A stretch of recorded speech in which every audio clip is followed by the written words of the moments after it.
Bon, Philippe Latombe, on est ravi de t'accueillir sur notre stand l'Inagora ici à Open Source Experience. Merci de ta visite. Ça va? C'est pas trop dur en ce moment l'Assemblée nationale? Ça crie un peu et ça va crier pendant les semaines qui viennent. On a quelques textes un peu particuliers et qui n'ont rien à voir avec le numérique. Donc c'est pas voilà. Alors, il y a néanmoins un texte qui concerne le numérique, c'est la loi SREN, S-R-E-N, qui est portée par le ministre Jean-Noël Barrot, qui était avec nous d'ailleurs ce matin sur le stand de l'Inagora. Où est-ce qu'on en est de la loi SREN? Alors, SREN a été votée au Sénat, votée à l'Assemblée. Elle a été envoyée à la Commission européenne par le gouvernement parce qu'il faut faire une notification auprès de la Commission européenne pour voir si on porte atteinte au domaine réservé de la Commission sur DSA, DMA. Sur le DMA, on est à peu près sûr qu'on est clean parce qu'on est allé un tout petit peu plus loin que le DMA dans des zones où le DMA n'était pas allé, sur tout ce qui est transparence, sur tout ce qui est interopérabilité, sur ce qui est YFees, etc. Ça, c'était pas dans le DMA, donc on a pu nous le mettre en sur-législation. En revanche, sur la partie DSA, tout ce qui touche aux réseaux sociaux et notamment aux mineurs sur les réseaux sociaux, au porno sur Internet, au contrôle de l'âge, là, on titille les doigts de pied de la Commission, donc il y a quand même des chances qu'elle nous dise que ça soit pas aussi simple que ça. Donc on attend son retour. Le texte, il a été notifié à la Commission le 8 novembre. Donc 8 novembre, ça veut dire qu'on est avec une date théorique de réponse au plus tard le 9 février. Donc on aura peut-être une commission mixte paritaire en janvier. Il y a les vacances de Noël, quoi. Faut quand même pas. On est en Europe. Oui, puis la Commission surtout a beaucoup de sujets en ce moment. Enfin, le Jean-Noël est revenu de Bruxelles hier. Il était à Bruxelles toute la journée d'hier. Il y avait 4 trilogues qui étaient en cours. L'IA Act, eIDAS, l'identité numérique. Qu'est-ce qu'il y avait d'autre? Il y avait EUCS sur la partie cloud. Donc il y a des sujets que la Commission veut finir de boucler là, parce que en fait, la Commission, elle va changer complètement de mode de fonctionnement à partir du 1er janvier. Puisque comme on est en élection européenne à partir de juin, la partie du Parlement et de la Commission vont expédier les affaires courantes sur le premier semestre de l'année. Donc il n'y aura pas de nouveaux projets. Donc il faut qu'ils finissent absolument là, maintenant, pendant la présidence espagnole. Mais du coup, il y a quand même une nouvelle présidence à partir du 1er janvier ou c'est neutralisé? C'est neutralisé en fait. La Commission reste la Commission, mais ne va pas lancer de nouveaux chantiers. Elle va simplement poursuivre et finir ce qu'elle doit finir et administrer les choses courantes. Et si les négociations ne sont pas terminées aux alentours du 15 janvier, il n'y aura plus rien du tout qui va se faire à ce niveau-là. Jusqu'à l'été. Jusqu'à l'été. Un peu plus tard que l'été, puisque les élections c'est début juin. Le Parlement va se réunir pour élire son nouveau président très certainement aux alentours de fin juin. Et ensuite, c'est en début septembre que chaque pays membre va envoyer son candidat commissaire au sein de la Commission. Et ça risque d'être un peu compliqué, comme la dernière fois, il risque d'y avoir, parce que le Parlement vote pour adouber ou pas les futurs commissaires, et donc il risque d'y avoir quelques surprises, des commissaires hongrois qui feront pas l'unanimité, des commissaires italiens qui risquent de ne pas faire l'unanimité, et donc il y aura un jeu assez, voilà, donc je pense qu'on ira jusqu'en novembre sans vraiment de nouveaux projets. D'où cet embouteillage au niveau européen, parce qu'effectivement tout le monde essaie de passer tout ce qu'on peut passer avant cette grande période de C'est exactement de trêve. ça. Comme il voit qu'il y a 6 mois de trêve, il faut absolument finir toutes les négociations en trilogue maintenant. Et donc tous les trilogues sur l'IA Act qui ont achoppé le mois dernier, qui sont repartis hier, EUCS, eIDAS, tout ça est en cours, parce qu'il faudrait les boucler théoriquement avant la fin du mois de décembre ou au plus tard le 15 janvier. Et sur la partie du trilogue AI Act, t'as des informations particulières? Aujourd'hui, il y a une grande partie là qui est en train de se discuter. Normalement, c'est la fin ce soir du trilogue. Ce matin, Jean-Noël Barrot nous disait que si ça allait pas dans le sens de la France ferait en sorte que ça soit pas le dernier round ce soir. T'as des infos toutes fraîches ou pas? Le plus frais que j'ai, c'est effectivement que pour l'instant, ça prend le chemin, que ça n'aboutira pas aujourd'hui. Mais avec les discussions qu'il y a au niveau de l'Union, tout peut se faire jusqu'à la dernière minute. C'est vraiment comme une négo commerciale de cession d'entreprise. Ça peut partir en vrille, comme ça peut se régler. Et de temps en temps, il y a des choses qui arrivent, qui sont des compromis de dernière minute, qui arrangent tout le monde et on ne sait pas d'où ça vient, mais ça arrive comme ça. Je pense que sur l'IAC, ça va être compliqué. Sur eIDAS aussi, et EUCS, c'est totalement bloqué. On rezoome sur la France, on laisse un peu l'Europe de côté. Néanmoins, juste une remarque, c'est qu'on voit bien que ces grands sujets, ils se décident au niveau européen. Et donc, avec un enjeu essentiel qui est d'envoyer, dans le cadre de la prochaine élection européenne, des parlementaires européens. Tout se passe effectivement sur ces sujets numériques, tout se passe au niveau européen en ce moment. on voit bien que derrière, on est sur de la transposition au niveau national. Je prends l'exemple de Nice 2 qui va impacter la plupart des entreprises PME, ETI, grands groupes à partir du 27 octobre. C'est une transposition que nous allons faire, nous, à l'Assemblée nationale en début d'année. C'est la transposition d'une directive européenne. Et on ne va pas réinventer la directive. Donc, effectivement, tout se passe et tout se définit au niveau de l'Europe. Est-ce qu'on a une chance de te voir sur une des listes européennes ? Ça, il faudra demander au grand chef à plume. J'ai proposé d'y aller. Donc maintenant, en fait, clairement, ce que j'ai fait à l'Assemblée pendant 6 ans maintenant, je pense que c'est possible de le transposer au niveau du Parlement européen et ma capacité à, de temps en temps, titiller le gouvernement, gentiment, mais de les pousser dans leur retranchement. Je pense que je dois pouvoir le faire avec la Commission. J'ai déjà commencé avec le tribunal de l'Union. On peut peut-être continuer sous une forme différente. Je veux t'entendre aussi sur d'autres sujets. Schrems, là, tu as pris la suite de Schrems, tu nous en parleras. Mais avant ça, je veux te dire une chose, Philippe. Je crois que tu es vraiment, non seulement tu es utile, mais tu es plus qu'utile. Je crois que tu es essentiel. Et je voulais t'en remercier publiquement, parce que, bah ouais, je crois qu'on peut l'applaudir. Bah ouais. Parce que heureusement qu'on a des parlementaires comme toi qui connaissent le sujet et qui sont capables en fait de porter les combats que nous citoyens on aimerait en fait pouvoir porter ou dont on rêve que justement des parlementaires les portent. Et toi tu le fais avec beaucoup de courage, avec beaucoup de pugnacité et honnêtement ça ressemble des fois un peu au combat de Don Quichotte contre les moulins à vent. Ouais, c'est ça, donnez-moi un cheval et puis je vais voir ce que je vais pouvoir en faire. Mais tu te remets toujours en selle et tu lâches pas l'affaire. Et je voulais te dire que voilà, je tenais à te le dire en tant que citoyen avant toute chose et puis en tant que dirigeant de l'Inagora. Tu nous parles justement de ce que tu es en train de faire comme combat. Alors là, tu le fais aussi en tant que citoyen européen, je crois. Oui, j'ai en fait cet été, mais c'était en germe en fait depuis que Biden est venu en Europe. Il avait négocié avec la Commission européenne d'échanger le soutien militaire à l'Ukraine et la fourniture de gaz, qui est en plus du gaz dégueulasse parce que c'est du gaz de schiste, aux Allemands notamment pour remplacer le gaz russe lié au conflit. Il avait demandé en contrepartie d'obtenir un libre accès aux données personnelles des Européens. Et donc a été promulgué, entre guillemets, c'est pas le terme juridique exact, mais a été publié le 10 juillet, ce qu'on appelle le DPF, le Data Privacy Framework, qui est un accord d'adéquation entre l'Union européenne et les États-Unis et qui dit que en gros, les données sont traitées de la même façon entre les États-Unis et l'Europe. Je ne partage pas du tout cette vision-là. Ça ne correspond pas à ce que la Cour de justice de l'Union avait dit au moment de Schrems 2.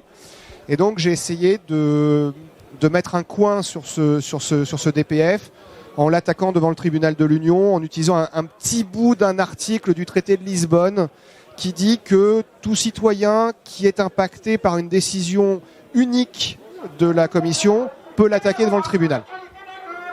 Et donc j'ai décidé de saisir ce petit bout de traité en estimant qu'on pouvait peut-être faire quelque chose. Et donc le recours est devant le tribunal de l'Union et j'attends d'avoir les conclusions de la Commission européenne sur la demande qu'on a faite. Bon, je ne sais pas si ça ira jusqu'au bout parce que juridiquement c'est très compliqué.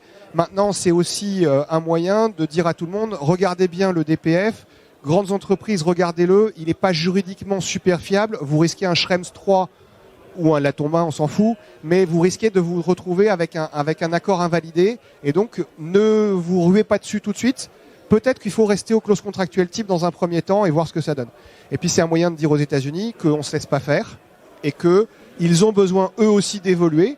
Pourquoi pas, il y a deux solutions, soit ils évoluent vers un RGPD à leur sauce, mais qu'il soit un vrai RGPD, soit on passe un accord total entre eux et nous en disant qu'il n'y a pas de possibilité d'espionner les données des citoyens européens par les Américains et vice-versa. Et qu'en fait, grosso modo, ils confèrent aux citoyens européens dans ce domaine-là les mêmes droits que les citoyens américains. Parce qu'en fait, dans le DPF, les citoyens européens sont des sous-citoyens par rapport aux citoyens américains. C'est toujours la vraie question de la nationalité américaine et du pouvoir extraterritorial américain. Avec tes 6 ans d'expérience et l'expérience que tu as développée à travers tous les combats que tu as menés, à ce stade-là de ton parcours en tant que parlementaire, quels sont pour toi les combats qu'il faut encore mener, sur lesquels on pourrait avoir de l'impact en matière notamment de souveraineté numérique? Quelles sont les lignes qu'on peut faire bouger? Où est-ce que c'est utile aujourd'hui de se mobiliser alors à la fois sous un angle législatif en tant que parlementaire, et puis on est dans un événement où il y a la communauté du logiciel libre. Et donc dans le fond, pour nous, les acteurs de la communauté open source, qu'est-ce que tu penses comment il faudrait qu'on agisse, comment on peut être utile, quels sont les effets de levier sur lesquels jouer pour avoir un impact pour développer enfin cette souveraineté numérique française, européenne?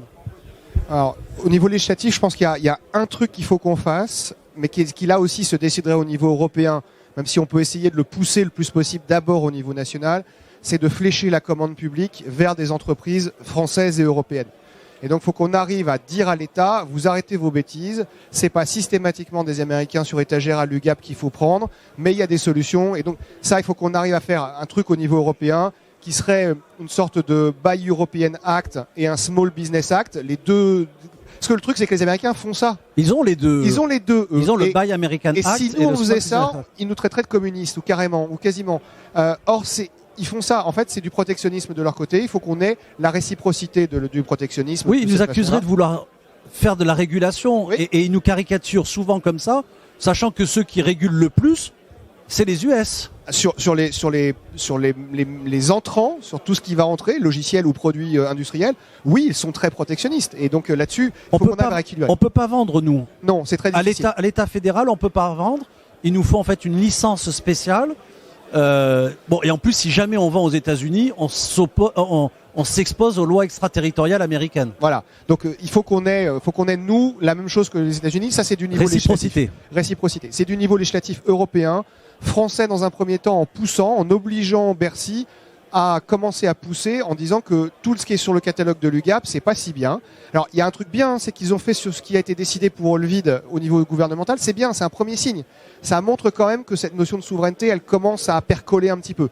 Mais ça reste trop limité. Ça pose question quand même sur Olvid, hein, parce que Olvid, c'est pas du vrai logiciel libre. Non, mais c'est quand même un ministre qui se transforme en homme sandwich pour une solution propriétaire. Mais d'un autre côté, s'il le faisait pas, on lui reprochait de pas le faire. Donc c'est un peu compliqué. Je ne vais pas prendre la défense totalement de Jean-Noël, mais il a quand même fait un truc là qui mérite qu'on le regarde. Il y a d'autres points qui m'embêtent, c'est que du coup, dans la circulaire, il y a un point juridique qui me chagrine un peu. C'est qu'ils expliquent que Olvid étant chiffré de bout en bout, ça permet de s'abstenir d'appliquer la directive à la circulaire R9 qui a été publiée il y a 3 mois. Et donc là, il y a une petite incohérence que j'ai demandé à la Première ministre. R9, c'est les données sensibles de l'État.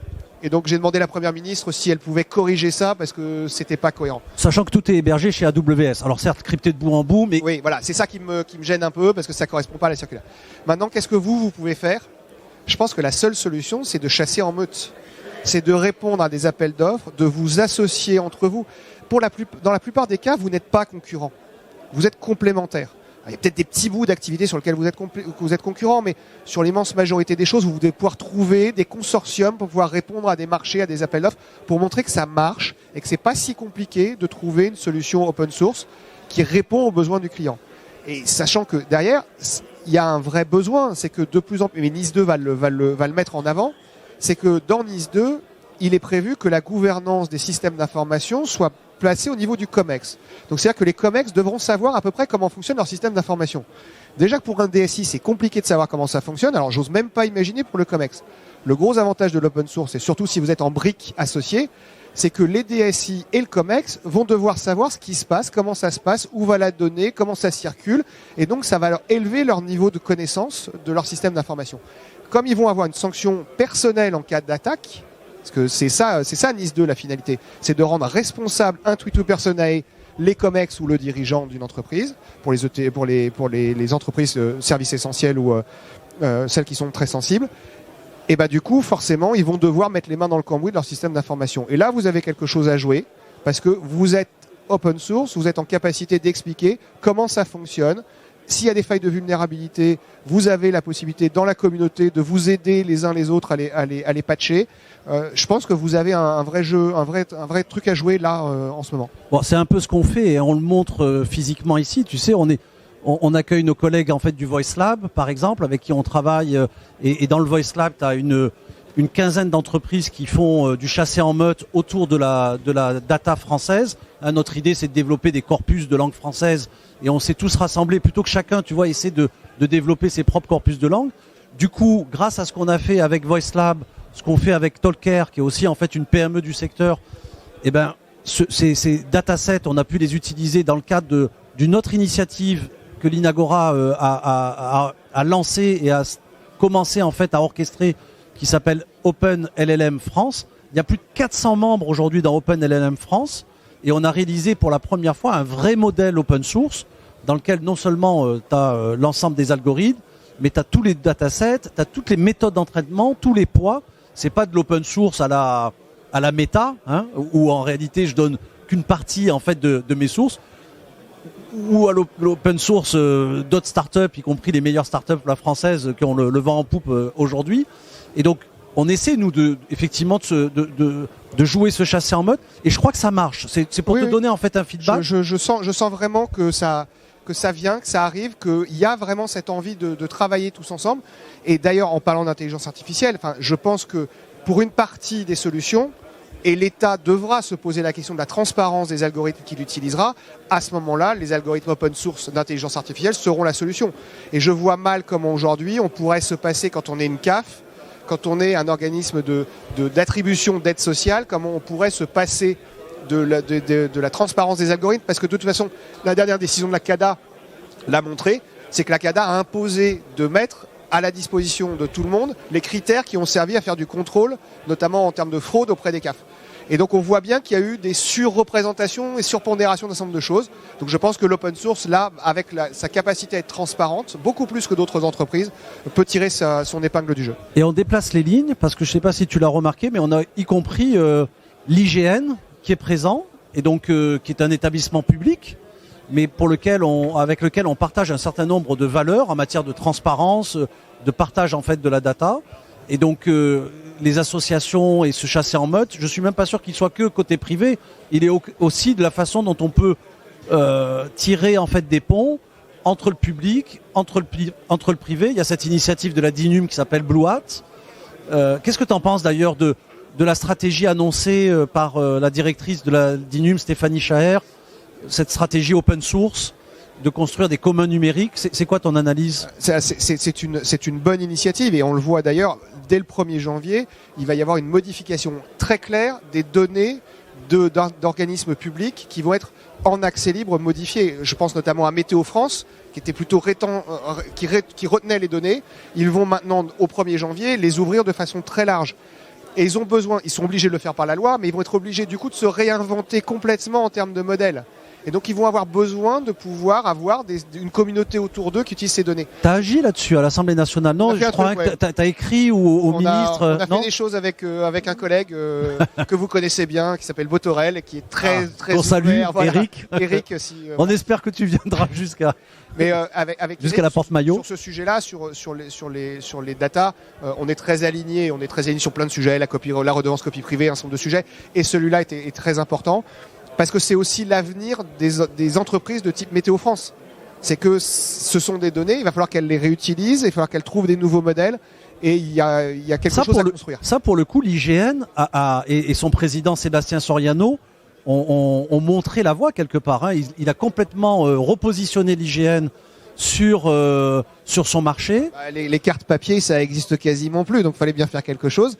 Il l'a très bien fait. Carto IGN, au départ, était très bien fait, et ça a quand même été très utilisé. Et on voit bien que on a dans les territoires un besoin de ces informations-là. Enfin, en tant que député dans ma circonscription, il n'y a pas une communauté de communes, qui sont en train de toucher à leur PLUI, qui sont obligés de faire des plans de modélisation des inondations, de la submersion marine pour moi en Vendée. De quoi on a besoin? On a besoin des données qui sont disponibles, mais les communes, les mairies sont pas capables de les mettre en musique pour pouvoir voir ce que représente 5 mètres de hauteur d'eau lors d'une tempête. Et donc il y a besoin de créer des logiciels qui vont exploiter ces données. Et ça, c'est de l'open source qui va pouvoir le faire. Et ce qui est très intéressant, c'est qu'ils se positionnent en chef de file. Alors là, pour le coup, ils développent en fait le chasser en meute. Ils avaient annoncé, ils étaient venus d'ailleurs à l'Inagora, ils annonçaient l'initiative Data Alliance. Et donc ils ont regroupé les TPE et les PME du secteur qui sont trop petites, tu sais, pour répondre aux appels d'offres. Et justement, l'IGN se positionne en chef de file, l'IGN fait du business et sert le business en fait des TPE, PME, répond à des appels d'offres européens. Et là, de ce point de vue-là, ils sont vraiment exemplaires. Et je crois ça devrait inspirer les autres établissements publics. C'est très inspirant. Enfin, la vraie question de la commande publique en France ou ailleurs, c'est que les marchés sont trop gros et sont pas allotis, donc divisés en petits marchés sur lesquels les PME peuvent répondre. Et donc, si on n'a pas un chef de file qui a la capacité et les reins financiers suffisants pour répondre à l'appel d'offres, pour engager une partie, parce que ça nécessite de la trésorerie, et que derrière, ils font en fait l'allotissement, ça marchera pas. Comme en France, on voit que les ESN le font plus, ce genre de choses, bah, il faut que des opérateurs de type l'IGN, de type Météo France puissent le faire aussi, et c'est ce qu'on leur demande, et c'est une des directions d'ailleurs de la DINUM. Ou l'Inagora. En l'occurrence, nous, on a une Open Source Business Alliance, et quand on répond à des appels d'offres, on fait travailler un grand nombre de TPE, de PME.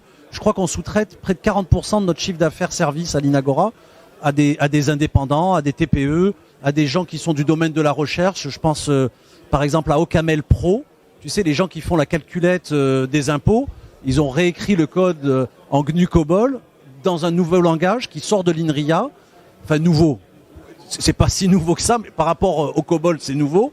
Et ça marche en fait formidablement bien. Ils sont en train d'ailleurs de réécrire toutes les moulinettes écrites en COBOL dans tous les domaines de l'État. S'ils peuvent réécrire un certain nombre de choses qui marchent pas bien, comme le guichet unique des formalités d'entreprise, moi ça m'arrangerait parce que c'est un peu le bazar. Mais non, mais on voit bien qu'il y a des initiatives et c'est ça qui est intéressant. Et c'est aussi ça qui est intéressant dans l'open source, c'est cette capacité en permanence à se repositionner, à inventer, à ouvrir à défricher de nouveaux secteurs, à défricher de nouvelles idées. Et c'est ça aujourd'hui qui fait la force aussi de l'open source.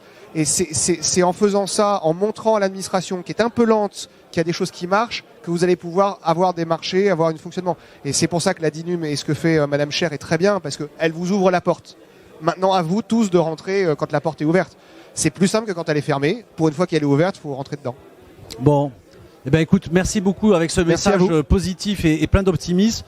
Merci à toi Philippe, je crois qu'on peut en fait l'applaudir très fort. Député Philippe Latombe, merci de ta présence sur notre stand. C'est toujours un plaisir de t'accueillir Philippe. C'est toujours un plaisir de venir ici. Merci.